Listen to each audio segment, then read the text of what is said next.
In our latest cyber chat together, I spoke to Ahmed Best about Two Black Dudes, his one-man show, life in general, Jedi Temple challenge, and he reveals why he would come back and play Jar Jar after 5 years of telling me he wouldn't. But there are some conditions. Ahmed, how are you, mate? Hello. I'm good, man. How are you?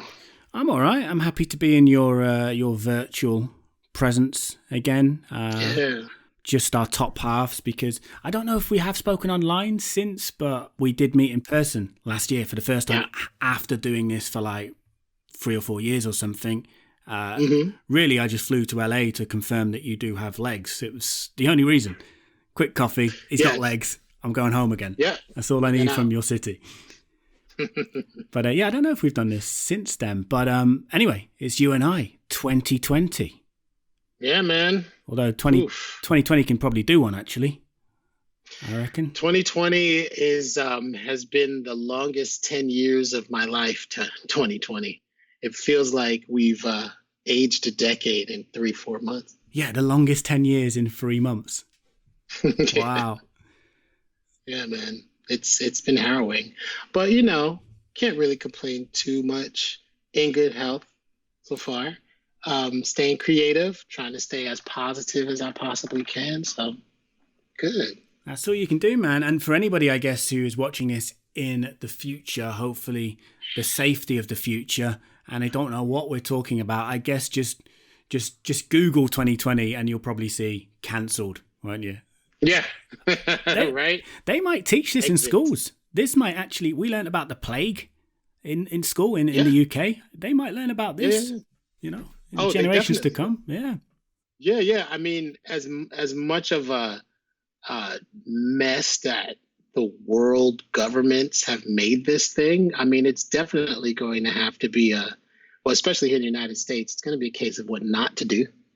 So they'll teach that historically and how many mistakes our government has made, the current administration has made when it came to this. So, I think this will definitely go down as a lesson to be learned in history. Yeah, today's subject is leadership pupils. Read this and do the opposite. Exactly. Don't do what the leadership did in 2020. Course over. 2020. Oh, I actually almost shuddered at the thought of 2020, but we're in it. We can't escape it. Not yet, anyway. But every time we do one of these chats, I get comments afterwards saying, "Why didn't you ask Ahmed about Darth Jar Jar or Michael Jackson?" And the thing is, the story about Michael Jackson wanting to be Jar Jar Binks, and it seems a bit random. Why didn't you ask about Pavarotti? No, it's just Michael Jackson. But actually, the truth is, if you're seeing one of our interviews for the first time, we've covered all of those subjects and some. In fact, I'm going to make a playlist of our interviews. Genuinely going to make a playlist of our interviews, and I'll put that in the video description. So if anyone wants to go and find out about all of that, we have covered it. And every time I get comments, why didn't you ask about Darth Jar Jar or other subjects as well? Of course, we've talked about other aspects of your career, like your music with DJ Starfaker, etc. And I want to talk some Star Wars and also career in general. But first of all, something that we did talk about a few years ago that has now become a thing online is Two Black Dudes with your buddy, filmmaker, actor Jay Lee. We spoke about that a few years ago, and now it's he's put it on his YouTube channel, hasn't he? Yeah. Two Black Dudes. It was Two Black Dudes has been an interesting journey because when we did I think it was maybe 6 years ago, we did the first season of Two Black Dudes. And when we did it, we had so much fun doing it. And the intention was to always put it out independently. It was always going to be on a YouTube channel. And then because we have a lot of relationships out here in the commercial television world, somebody saw it. And it wasn't just somebody, it was Seth MacFarlane. Seth MacFarlane saw it, loved it, wanted to exec produce the show. So we were just like, great, we're on our way. Pitched it at Fox. Jay Lee sold it to Fox with Seth as the EP.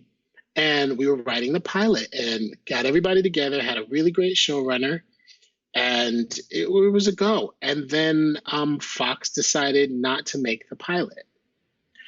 So when the rights were still at Fox for still a couple of years because they bought the show. And then last year, the rights returned back to Jay Lee. Right. And he was like, I think I want to make more Two Black Dudes. There's a thing about selling something in Los Angeles. It's very emotional because it's all about like the one thing. The next project is going to be the project that can set you up for the next 10 years. So you really get emotionally invested in all the things that you do. And the further it goes, the more emotionally invested you get. So by the time we had McFarlane on board and Fox on board, and then it dropped, we had already worked ourselves up to this heavy emotional fever pitch. And then to be just completely taken out of that was just like, it was like getting kicked in the nuts.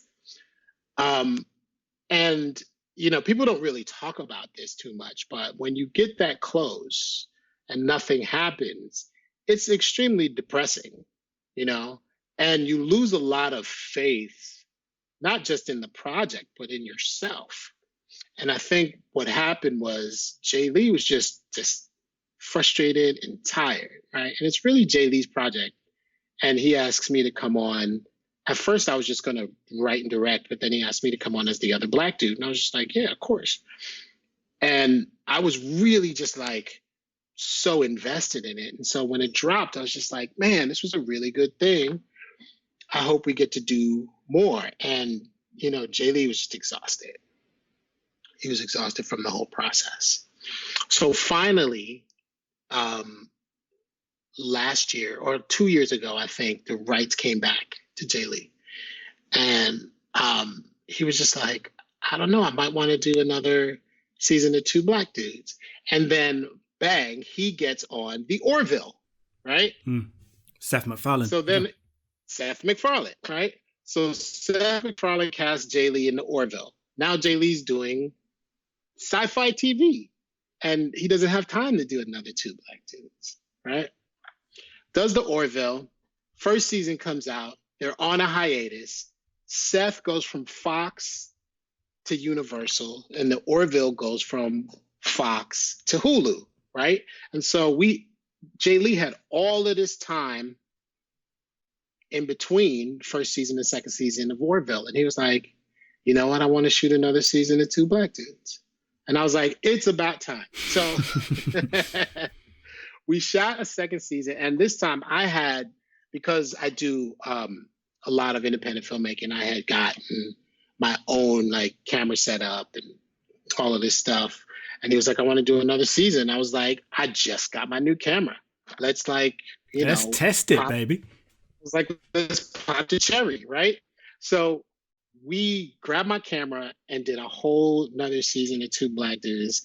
And then again, it happens. It's just like, people watch it in the industry, they like it, and they're like, oh yeah, we want to buy it. So Jay Lee starts pitching it again, and it was just like, pitch, nothing, pitch, nothing, pitch, nothing. And he was like, I can't believe we're in this feedback loop again, right? And I was like, you know what, Jay, let's just do what we always wanted to do with this thing. Let's just put it out. Let's put it out, get the audience, and just enjoy having it out there. Like, this is not like it was 6 years ago. Social media's changed. YouTube has even changed. Now you can get the attention that you want just doing it independently. And I was like, nobody needs to validate us to tell us that this shit is good. We know it's good, and we like it, and we laugh. And that's really all you really need. So he finally puts it out, and thankfully, we're getting all of this positive feedback, and people get to enjoy the show. So I'm really excited about it, and I'm trying to push it as much as I can. It's a really good show. Jay Lee is like my brother, and he's such a talented dude, and I think our chemistry together is just so great. Yeah, and speaking of that chemistry, Jay plays Howard and you play Jason. And Jason's like, he's the straight guy, isn't he? Howard's got his sort of basketball court tantrums. He's crashing your dates. He's on about writing his screenplay, and that we've always got a mate who's got the wild dreams. Comparing, because as you said, you guys are buddies. Comparing that on-screen kind of chemistry to your real-life chemistry. Basically, I'm asking, are you the straight guy in real life? How similar are these two characters to you guys on screen? Well, here's what's funny. Jay Lee wrote Two Black Dudes because they're both sides of his personality. Okay. Right. So he doesn't have a middle name, but his mom, when his mom got angry at him, she called him Howard. And she was just like, Howard was like Jay Lee's alter ego. So every time he was like acting up, she called him Howard. So Jay Lee was just like, I want to write two characters. Howard is, the street dude who always has the crazy schemes, and Jason is the straight dude who plays classical piano. And Jay Lee is actually both of those things. But I think we're both of them. Yeah. Which is why I think we play very well together off each other, because I think we both can understand both sides of that personality. I don't want to take anything away from you both. I'm working my way through it. I've still got a few episodes to go, and I'm enjoying it. And I'll put links in the description, and at the end of this video, I'll put one of the cards up as well, which will take people directly to Jay's channel, where the videos are. Again, I don't want to take anything away from you both, because it's great, and you can see like the work and the love that's gone into creating it. But my favorite character is actually not you. It's not Jay, not Howard, not Jason. It's the wisest man on the planet. Absolutely. That's good. He steals the show, man. He steals the show. That's Jay's dad. Good. Is it? Yeah, that's his dad. And he doesn't know how funny he is. Every scene that he's in steals the scene. And he has a couple of scenes in the next season too, but he just steals the scene. He's one of the greatest dudes I know. And Goody Lee is he lives with Jay. He's 83 years old, lives with Jay from St. Louis, and moved to Hollywood to live with Jay maybe about 4 years ago, and hit the jackpot. Like, every day he thanks Jay for bringing him out to Los Angeles. He's just like living his dream right now. Every time Goody is in something, kills. He just slays. It's amazing. Well, he's my favorite, so if that's not hitting the jackpot, then I don't know. I don't know what is. But like I said, I'll link to it in the description, so that'll be there now if you're watching this video, and also at the end, if you've got to stick around to the end, I'll put a card that will take you straight to him as well. And also, we have to say Rufio. Rufio has a cameo appearance. Dante Basco. So, that's my childhood there. Yeah, man. Dante's my dude. Dante's... He was one of the first cats that I kind of was friends with when I moved to LA. And then ironically, Jay knew him on his own. Like Dante kind of came in and we both were just like, oh shit, Dante, you should be in the show. And he knew both of us from different, echelons of Los Angeles. So it was kind of serendipitous that he came through. He's a great dude, really smart. And there's a lot of Boscos. He has like a ton of family. Yeah. He has a ton of family. So the Boscos be taking over Hollywood. The Bosco massive. Yeah, that's my childhood Rufio. I need to get him on the channel, man. Yeah. What's the latest with the one-man show? Oh man, the one-man show. So I was supposed to be doing the Edinburgh Fringe this year. Which is apparently still happening. I can't see how. They haven't cancelled yet. They haven't canceled it yet. But I am going to err on the side of caution and not do Edinburgh Fringe this year. But I was set up to do it.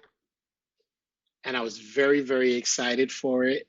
And then Disney with Jedi Temple Challenge was like working on shooting another batch of those, and that kind of killed the schedule.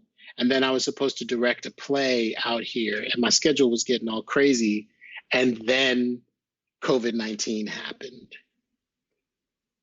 So I was just like, I was really, really, really excited to do Edinburgh Fringe this year.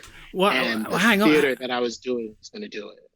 Yeah, I mean, I've been to the Fringe a few times. It'd be the best place to take the show to. But hang on a second. This has progressed quite a lot since we last spoke, because when we last spoke, it was an idea in your head, and you were ejecting it from your head with the field notes online, and then you told me that Frank Oz got on board, but. You know, so and now I'm hearing it was all set to appear to go on at the Fringe. That's accelerated. Yeah, I mean, I have been working on it with Frank for about a year or so, and I did a reading in Los Angeles, maybe about spring last year, and I was just like, let me just read it in front of people to make sure that I'm on the right track. And I read it in front of people, and I got a very, very good response. So then I went back and I cleaned up some stuff. And then I was like, I'm really not going to know if this thing has legs unless I do it in New York, because that's really where I started. It's where I grew up. And my New York theater people would be brutally honest. You know, so I booked a theater in New York to do a reading, and I called up all of my folks that I grew up doing theater with in New York, and I called a bunch of people who would really tell me like it is, you know, who would be so brutally honest that either I would go home crying and just give up and become like a stockbroker, or I would move on and do it. So I did the reading in New York, and great response. Cool. And, you know, Frank was excited about it. He was excited about the reaction, as was I. And then a really good friend of mine who he was one of my first directors in New York City. He was just like, this needs to be on stage now. You need to do it now. Get it on stage. And he was like, you're doing the Edinburgh Fringe. And I was like, really? He's like, yes, you're doing it. We're going to call, let's set it up. And I was just like, okay, let's go. If he thinks it's ready for that, I'm down. Started doing all my prep for the Fringe, working with a really great theater up there. Had some UK producers that were working with me to try to get over to the UK for a little bit of a warm up, and then up to Edinburgh to do the Fringe. And then the world decided to be fucking 2020 and explode. So all of that to say, like, I was really ready to get this thing up this year. So I will be extra ready to get it up next year. So would you wait for Edinburgh 2021, or would you look to launch it somewhere else now? I would wait for Edinburgh 2021. I really wanted to premiere it at Edinburgh. There's something special about that festival that I really love. And I want to know that the show can travel, right? I don't want to just do it in the States. I want to kind of feel like it could go through the UK and Europe if it had to. New York, I know. And I know I still have my New York muscle, so I know I don't have to work too hard to get something up in New York. Even though, you know, the critics in New York are the harshest. But if you start something in New York, it's very difficult to for it to be seen as something bigger than, you know, off Broadway in New York City. If you started somewhere else and bring it to New York, it could open big in New York. So that's my goal. Um, I wanted to open big in New York, but Edinburgh Fringe is really like that's the target. That's the target for me for 2021. And now I have an extra year to make sure that a lot more prepared. Yeah, You know, yeah. I was gonna be prepared this year. You know, I was still gonna do my thing, but now I have an extra year to, and it's not like I'm going anywhere, so I can really rehearse. You're I staying can right rehearse there. Hashtag stay at exactly. home, save lives. Stay Yeah, I home. mean, all you can do is use it to your advantage. The situation that you've been put in, really. So you mentioned that Jedi Temple challenge, Yes. Disney Plus show. The schedule there sort of got in. I say got in the way, like it's like it's rude and it's it's getting in Yeah. the way of your life, holding you back from Yeah. things. But Yeah. Uh-huh. so you start shooting that. Yeah, we shot the first season and just waiting for a release date, pretty much. Do you think this COVID And 19 will impact it, or because it seems to be impacting everything else at the moment? yeah, I think it will. I think it will impact it. I don't know how it's going to impact it, but yeah, I think it will. I think Lucasfilm is always in flux and really looking for a direction, you know, so that can influence it in some kind of a way. I'm not sure, but I'm trying to stay optimistic. And it's a really good show for kids, you know. And now that kids are home and not really Yeah. doing very much of anything, Drop it's it a good now. yeah, it's a good time for them to check it out. So I'm waiting for the higher ups at Lucasfilm to give me a release date, and as soon as that happens, then everybody will know.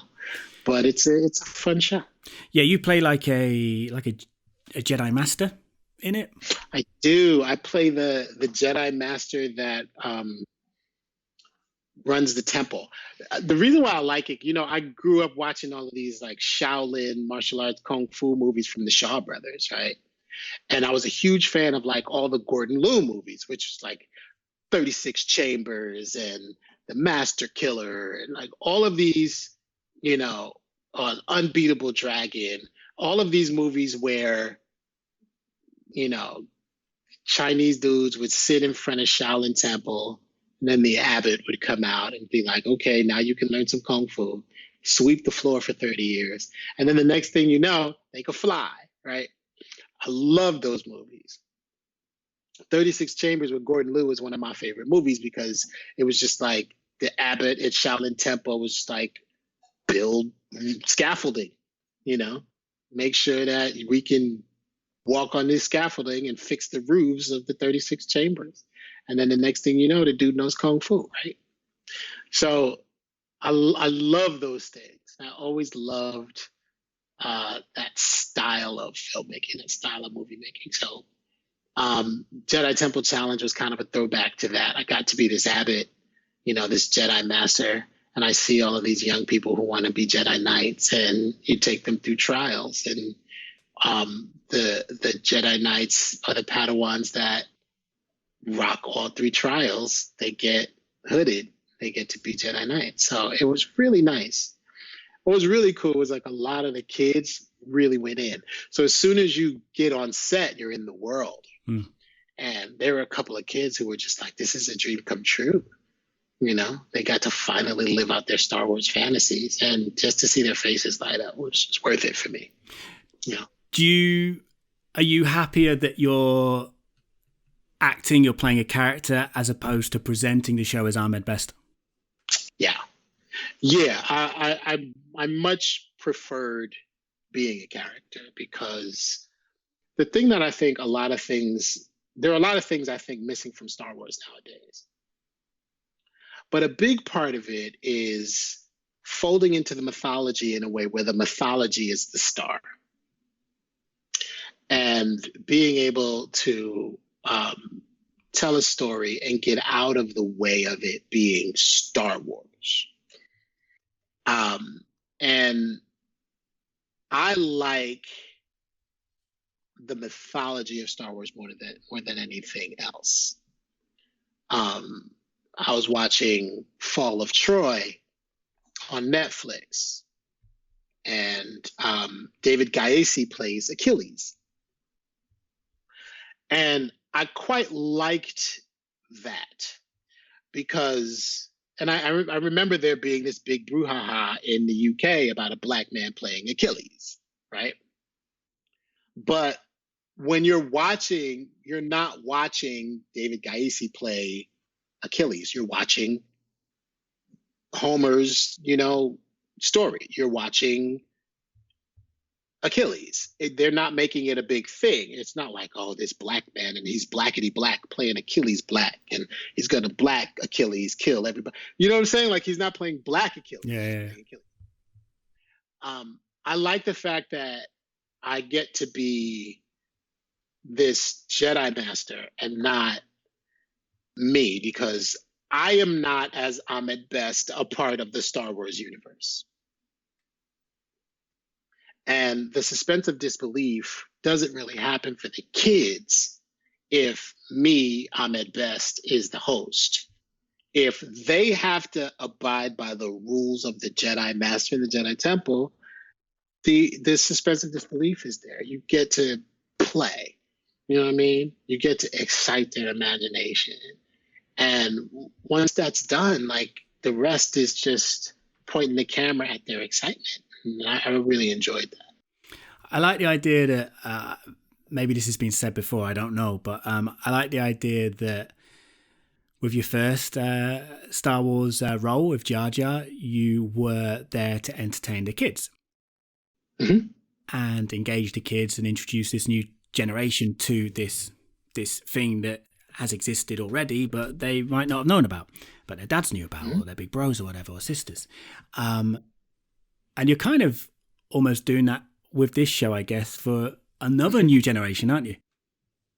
Yeah, I mean, that's one of the reasons why I said yes to this show, is because kids have always lifted me up. You know what I'm saying? Like they have always given me the feedback and the positivity that I always looked for. When I was Jar Jar, I would always get great responses from children. And I really wanted to not just continue that, but give back to the kids. You know what I'm saying? I wanted to give them something else because Star Wars has since skewed older. And there isn't very much for the kids anymore, in Star Wars. It's very much for, the millennials and Gen Xers like myself, continuing the first series, 4, 5, 6. So kids are kind of left out of these. And the kids have to go to the animated series, Clone Wars, Rebels, so forth, in order to get their dose of Star Wars. And then when they're old enough, they get to, or they do like Phantom Menace. Phantom Menace is very much a kid's movie. But the new iterations of Star Wars are not really skewed towards kids, which is something that George never really wanted to do. George was always about the kids, and he would always say, like, if you get the kids, you have fans for the next 20 years. He was very much about kids and making sure that kids were fans of the movies. So this idea that, the movies are for adults is a very new thing, to be honest. But, be that as it may, I wanted to be able to, in this situation, if I was going to come back to Star Wars, a big deal for me was to be able to give kids something to, and this is the thing that Star Wars, I think, is falling short of now. There really isn't very much to believe in anymore. There really isn't. The lack of faith in the mythology isn't really. The lack of faith is really the thing I find to be missing. We don't talk about the Force anymore in the Star Wars movies. We're really about lineage and legacy and line and technology. But the thing that made Star Wars work was the Force. There were two sides, the light side and the dark side. But we all believed in the Force. You know, the Force has kind of turned into this parlor trick. It's not this thing that you have to cultivate. It's not this thing that you have to have faith in and believe in. And that's what worked in the Lucasverse when it came to Star Wars. So with Jedi Temple Challenge, it brings back this idea that we all have levels of connection to the Force. And you can actually grow your connection to the Force, and it can become stronger through these trials at this temple. And this is where you work on it. This is where you work on your skills. This is where you cultivate your connection to the Force. This is where, all of those things that Yoda did with Luke Skywalker at Dagobah in the swamp, this is where it was first. It was in this temple. You got to get good here. And I dig that, I like that. And it's something that I think would be wonderful for kids, because now there's a path to this thing. Now you have a line to getting to, be a strong Jedi. Now there are actual steps you can take to being a strong Jedi, and it gives you belief and faith. Yeah, you got to earn your right. You got to earn that power to flip a ship. With the palm of your hand. You can't just grab a ship in the sky just because. You got to work on that. Apparently you can. But you're not just physically back in terms of ink on paper back, if they still do use ink on paper with these things. I don't know, was it a DocuSign thing?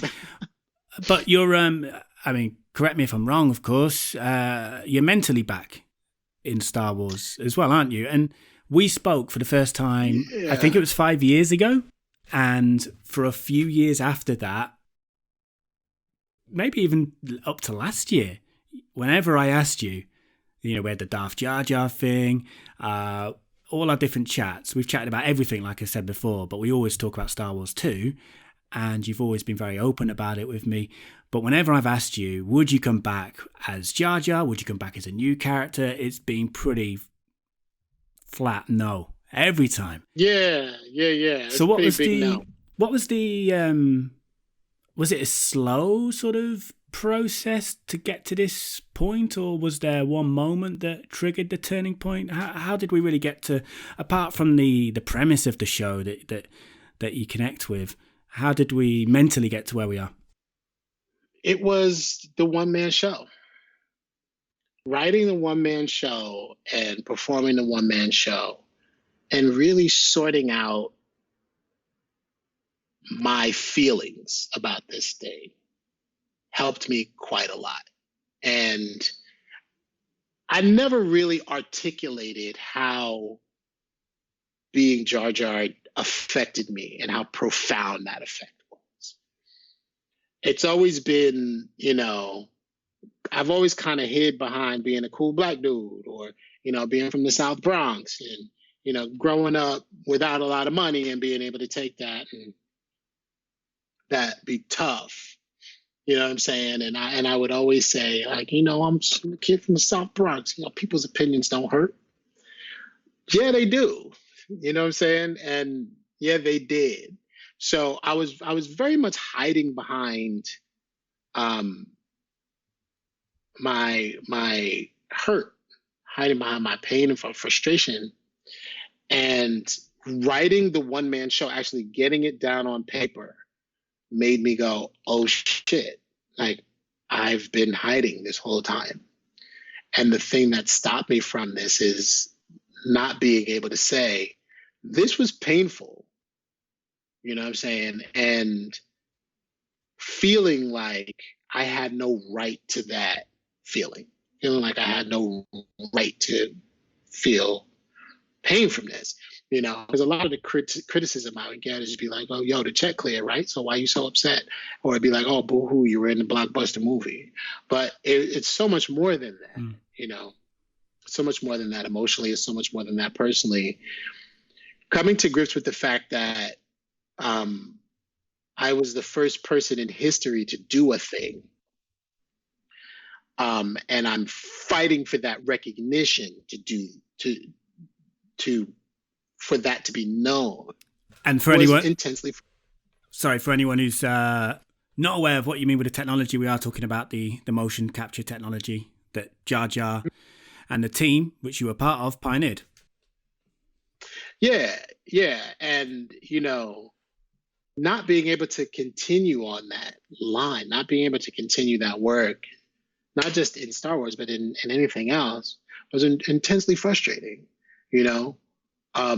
People have built careers off of doing that work, and in video game careers and virtual reality as well as movie careers off of just doing that and being known for that and opening the doors for that. And the fact that I was completely kind of X'd out of that opportunity,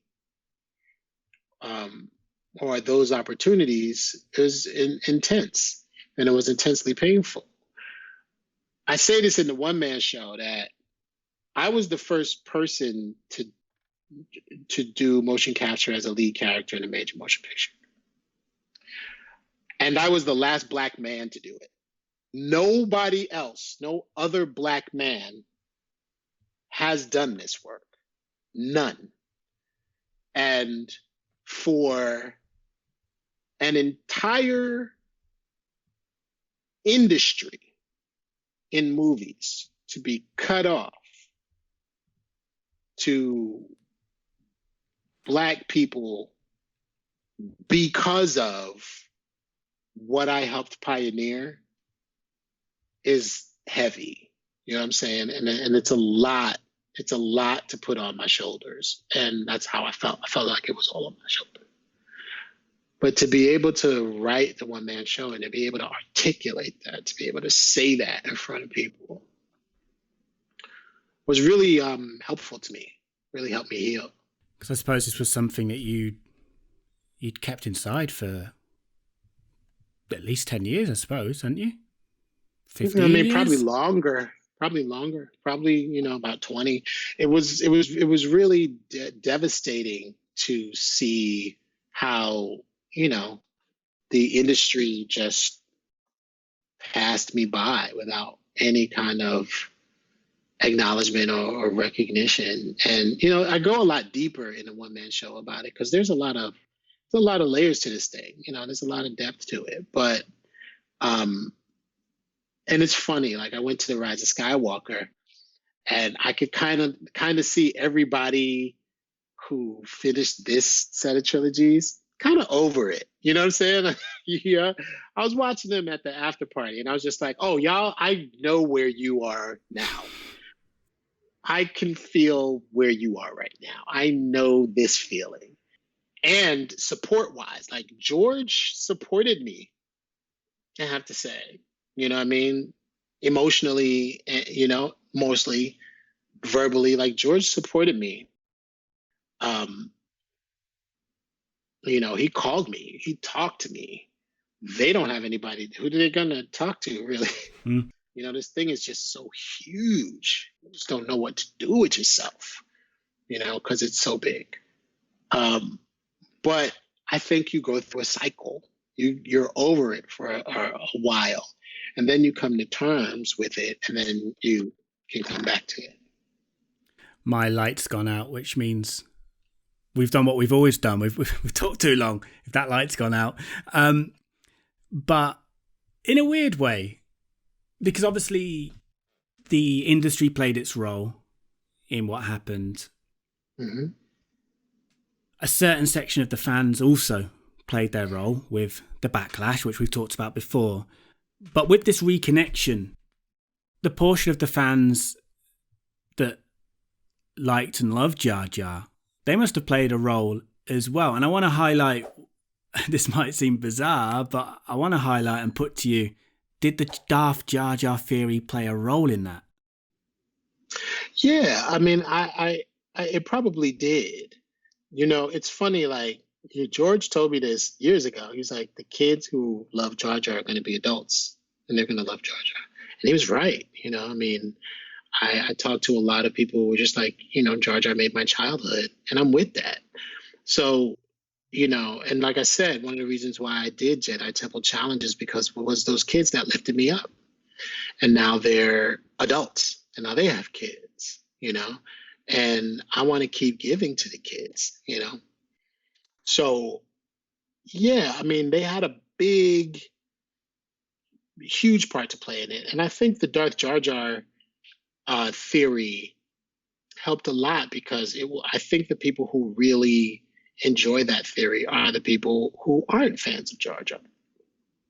I think they are the ones who really fall into the Darth Jar Jar theory as well. Because, like I've said before, there were some things that I did that were picked up on. And it's quite fun, that idea, to think of that, and it goes along with the piece that's missing, which is the mythology piece, the thing that I think Star Wars is missing, the faith piece, the thing to believe in, right? That's always been layered. That's always been deep. It's never been just this surface thing. It's never been, lightsaber fights. It's always been a lot more than that, And when Darth Jar Jar came out, it came out from somebody who was looking for more meaning. They were looking for more meaning from this thing that they love so much. And that's why I really dig it. Because if you look, you can find it. Yeah, well, you've been quite open about it. You've never dismissed it as a theory, have you? Some people laughed it off, but you've always said there is some truth to it. There is some truth to it, especially with what I did in my performance. Most of Jar Jar is Buster Keaton. And if you ever watch a Buster Keaton film, he's doing all of these things, but the one thing he's never doing is laughing. We're laughing at Buster Keaton. Buster Keaton is dead serious. When you see him hanging from a clock tower, he's not trying to make you laugh. He's trying to save himself. You know what I'm saying? Yeah, and we did, when people complained that I didn't ask you about Darth Jar Jar in the time before, we did end up talking about Darth Jar Jar. We did do a whole thing about it, so I'll put that in the playlist as well, because you talked about a scene with Ian McDiarmid, which got cut, and of course, really, Jar Jar, it's not highlighted as such, so a casual fan wouldn't notice, but he plays a role in the birth of the first Galactic Empire, of course, as well. So he did have that meaning, but it's not so obvious. Staying with Jar Jar for another moment, there are rumours that in the Obi-Wan series that's going on Disney Plus, that was going into production, who knows when now, I guess, with what's going on in the world, there were rumours that Jar Jar might have a cameo. Now, this is a very developed rumour, Ahmed, because it's not just there's not just a rumour that he's going to have a cameo, but there's also a rumour that he's going to display a beard in this cameo. Now, they haven't been specific about the type of beard, a goatee, a hipster beard. They're all the beard types I know, to be honest. But is there any truth to this, as far as you know? Not as far as I know, no. The thing about what I did as Jar Jar as a motion capture is, Lucasfilm still has all of that data. So they can put him in whatever they want to put him in, and it'll move like me. They don't actually need me for that. But if there was a rumor that I would be Jar Jar and Obi-Wan, that there is no truth to that. I haven't been asked to be Obi-Wan. But I think, for the things that might be missing from this new generation of Star Wars, something that's there that is lovely and both nostalgic but also super creative and actually forward thinking in a nostalgic way is the fact that they're very much pro doing things as they did before, whether that be with practical effects or just calling back, even for like a real kind of niche background character. They have looked up who was the original. Is he or she still alive? Yes, they are. Let's bring him in. I imagine they would want you to do it, but then that's just me and my imagination. Yeah, I don't know, I just don't know. I think, to be completely honest, I think Jar Jar is something that Lucasfilm is trying to move away from. So I just don't know. I am not going to hold my breath for a Jar Jar cameo in Obi-Wan. But who knows? 2 more questions on that. Would you be up for it if it was a thing and they asked you? And secondly, would you demand a say on the style of beard? That's a good question.